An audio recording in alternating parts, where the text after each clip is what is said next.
Our guest today is Professor Dr. Richard Cravatts,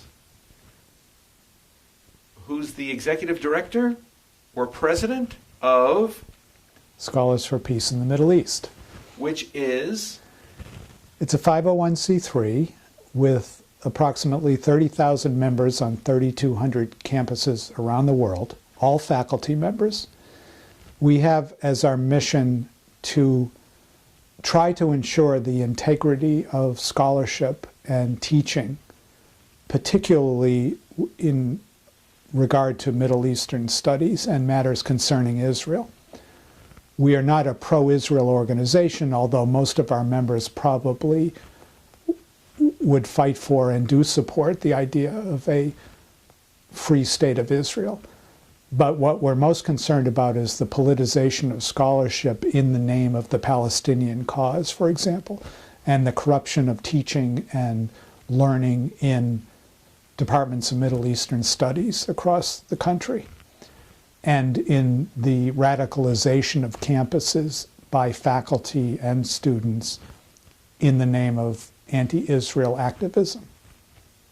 And so we try to bring a balance to this, and to, for example, when we see an event such as the One State Solution Conference at the Kennedy School of Government at Harvard 2 years ago, where they had 19 speakers talking about the idea of making Israel into a binational state of Arabs and Jews, letting all the Palestinian refugees, 5 or 6 million, return to what is now Israel as citizens. 19 speakers, all of whom were anti-Israel, anti-American, anti-Western activists, some of them even anti-Semitic, who had one view of the one-state solution. Now, the one-state solution in reality is the final solution for Israel, because it would eliminate Israel as the Jewish state. A conference like that, who had put it on?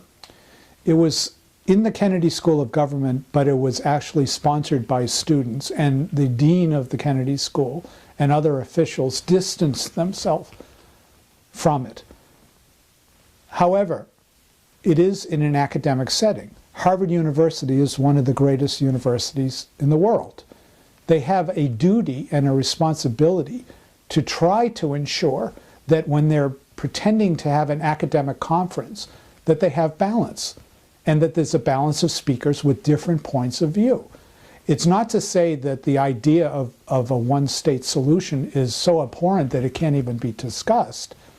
But if you're going to discuss it, and it's a fairly radical approach to solving the Palestinian-Israeli conflict, since it involves destroying Israel, a sovereign nation that's existed for over 60 years.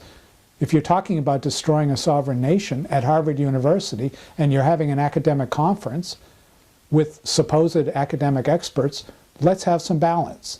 Let's have another voice. Are there entirely different conferences which are unbalanced in favor of Zionism against Palestinianism? Probably.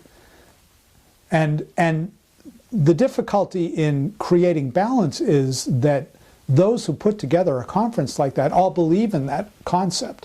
They don't think it's wrong. They don't even think it's an opinion. They think it's fact. So they would say to you, well, we don't want any Zionists corrupting this with their racist arguments about, two states or an apartheid wall. They don't even want the other side to be heard. That's the problem with ideology on either side, either on the far right or the far left. That if you're a rabid Zionist, you don't even care about Arab nationalism or self-determination. And if you're a rabid pro-Palestinian, you don't care about whether Jews are going to survive in a new Palestinian state or not.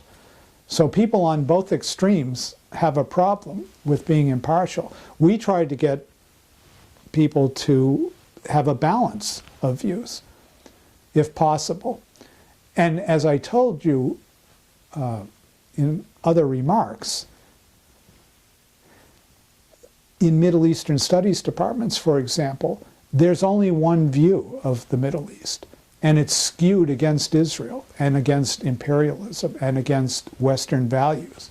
So that's a problem. But in schools like University of California at Los Angeles, there are the Middle East or the Near East Studies Department has many Jews and some Israelis as faculty. Doesn't that create a balance? No, it hasn't. First of all, there are many Jewish professors who are anti-Zionists themselves, and who including Israelis. Including Israelis. The Israeli expatriates. In Israel, the academic left is notorious for calling for boycotts of their own country. Within Israel. Within Israel. And how about here in shall we say, the Anglo, British, Australian, Canadian, and American campuses? Many Jews and Jewish professors specifically, and even Jewish studies department heads, have a jaundiced view of Israel for a number of different reasons. Some of them fear that they're going to be perceived as being too Zionist or not forgiving enough of the Palestinians, and of being racist themselves. Some of them may have doubts about the legitimacy of Israel, and even though they're Jewish, it's a strange pathology, this Jewish self-hatred, some people call it. I think you have to be a psychiatrist in some cases to determine what makes some Jews so loathing of both their own religion and the Jewish state. But people like Norman Finkelstein, whose parents are Holocaust deniers, has been one of the greatest enemies of Israel currently, with his mentor, Noam Chomsky, lecturing at hundreds of universities on behalf of Muslim students in support of boycotts and divestments and sanctions of Israel, demeaning what he calls the Holocaust industry, and people like Elie Wiesel, who he thinks are trying to create guilt about the Holocaust in order to mask the crimes of Israel. Would you say that left-wing, anti-Zionist ideologues are in charge of Middle East studies at the majority of such departments throughout this country? No, they're not necessarily Jewish. Jewish studies departments, yes, not Middle East studies. Middle East studies departments include other countries, so they have typically, since Edward Said wrote Orientalism, which said that Westerners and Caucasians and non-Middle Easterners didn't have the cultural capacity to evaluate the Middle East. Middle Eastern departments have become affirmative action centers for people of Arab and Muslim descent. So there aren't a lot of Jews in important, influential positions in Middle Eastern studies departments. Doesn't mean there aren't Jews, but if there are, they typically would not be very strongly pro-Israel or pro-Zionist. Or they wouldn't get hired. Exactly. That's the danger. That's the problem.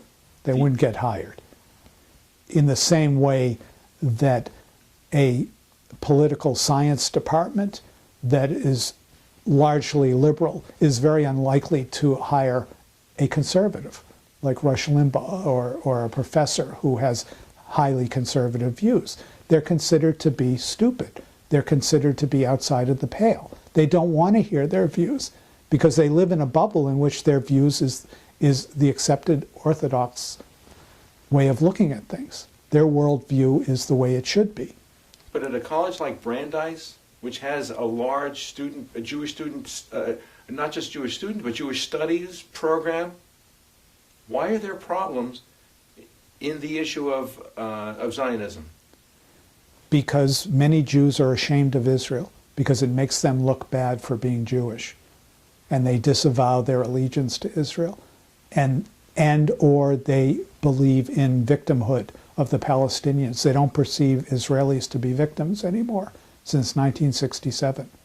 And their affinity is for the third world victim, who's the victim of Israeli Nazism, imperialism, or just racism, or whatever it is that they believe that Israel perpetrates on the Palestinians. It's a very perplexing, particularly at a place like Brandeis University, which was set up, in the shadow of the Holocaust for the benefit of Jews, as a place where Jews would be protected and safe.